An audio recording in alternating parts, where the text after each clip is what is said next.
کے بارے میں جانتے ہیں جس نے 5 کروڑ لوگوں کی مدد کی، انہیں خط غربت سے نکالا، انہیں خود مختار بنایا۔ اس شخص کا نام ڈاکٹر یونس تھا۔ یہ پی ایچ ڈی اکنامکس تھا جس نے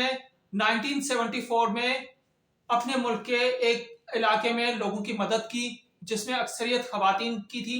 more than 90%، اور اس نے صرف $27 سے اپنے مشن کا آغاز کیا۔ اس نے کیا کیا کہ جو بھیک مانگتے تھے، جو لوگ کھانا نہیں کھا سکتے تھے، جو سڑکوں پہ رہتے تھے، ان کو چھوٹے چھوٹے بزنس لگا کے دیے۔ یہ $27 کا انہیں قرضہ دیا، کسی کو اخبارات بیچنے پہ لگا دیا، کوئی رسالے بیچ رہا تھا، کوئی رومال بیچتا، اور اس طریقے سے آخرکار چند ہی دنوں میں وہ خود مختار ہو گئے۔ وہ اپنا گزر بسر خود کرنے لگ گئے اور انہوں نے وہ قرضہ بھی اس شخص کو واپس کر دیا۔ پھر یہی تجربہ دوسرے گاؤں میں کیا گیا، تیسرے گاؤں میں کیا گیا، اور آخرکار اس نے اپنا ایک بینک قائم کیا جس کا نام گرامین بینک تھا، اور اس خدمات کے طور پہ اسے عالمی ایوارڈ دیا گیا، نوبل پیس پرائز دیا گیا، اور وہ شخص اس ملک کے کروڑوں لوگوں کا مسیحا بن گیا۔ اس شخص کا تعلق بنگلہ دیش سے تھا اور اس نے جو ہے وہ اپنے ملک میں خوشحالی کا آغاز کیا۔ دوسری جانب ہم بھی مدد کرنے میں کس سے پیچھے نہیں ہے، لیکن ہم کس طرح سے مدد کرتے ہیں؟ ہم اس میں فخر کرتے ہیں کہ ہم چیریٹی کرنے میں ماہر ہیں، ہم سب سے زیادہ چیریٹی کرتے ہیں، لیکن یہ کون سی چیریٹی ہے جو اسے اپنے ڈیپینڈنٹ بنا رہی ہے بجائے انڈیپینڈنٹ ہونے کے؟ یہی وجہ ہے کہ لوگوں کو یہ معلوم ہے، پیشہ ور بھکاریوں کو، کہ یہ آسان ذریعہ ہے کچھ حاصل کرنے کا، لہٰذا وہ مختلف مواقعوں پہ، خاص طور پہ رمضان میں، تہواروں میں پوری ٹولیاں بنا کے بڑے بڑے شہروں کا رخ کرتے ہیں، کیونکہ ہم پورا سال انتظار کرتے ہیں کہ رمضان کے مہینے میں ہم لوگوں کی مدد کریں گے، لیکن لوگوں کی مدد صرف رمضان میں نہیں، جب بھی ان کو ضرورت ہو وہ کرنی چاہیے، لیکن صحیح لوگوں کی مدد کرنی چاہیے اور انہیں خود مختار بنانا چاہیے۔ چائنا میں ایک کہاوت کہی جاتی ہے کہ کسی شخص کو مچھلی کھلا کے بھکاری بنانے سے بہتر ہے کہ اسے مچھلی پکڑنا سکھائیں،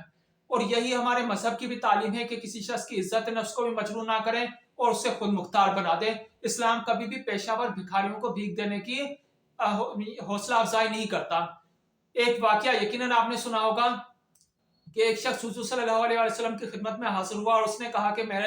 بہت زیادہ غربت کا شکار ہوں، گھر میں کچھ نہیں ہے، تو آپ نے فرمایا کہ کوئی ایسی چیز ہے جسے تم فروخت کر سکو؟ انہوں نے کہا کہ میرے پاس اونٹ کی ایک جھلی پڑی ہوئی ہے، تو آپ نے وہ منگوائی اور وہاں پہ جو صحابہ موجود تھے ان سے پوچھا، اور ان میں سے جس نے زیادہ اس کی قیمت لگائی اسے وہ فروخت کر دی، اور اس کے بعد اس شخص سے کلہاڑی منگائی اور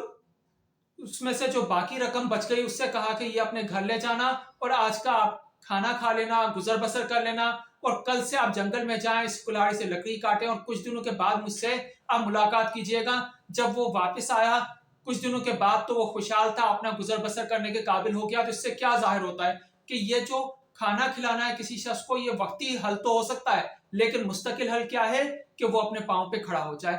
لیکن ہم دوسری جانب دیکھتے ہیں تو ہمارے یہاں لنگر خانوں کی تعداد بڑھتی چلی جا رہی ہے اور کارخانوں کی تعداد کم ہوتی چلی جا رہی ہے۔ یاد رکھیے کہ ایک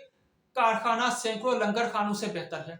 کیوں؟ کیونکہ وہ جو ہے لوگوں کی عزت نفس کو مجروح کر رہا ہے، وہاں پہ لوگوں کی لائن لگی ہوئی ہوتی ہے اور وہ لائن دن بہ دن بڑھتی چلی جا رہی ہے اور لنگر خانے بھی بڑھتے چلے جا رہے ہیں۔ اس سے غربت ختم نہیں ہوگی، یہ وقتی حل ہو سکتا ہے،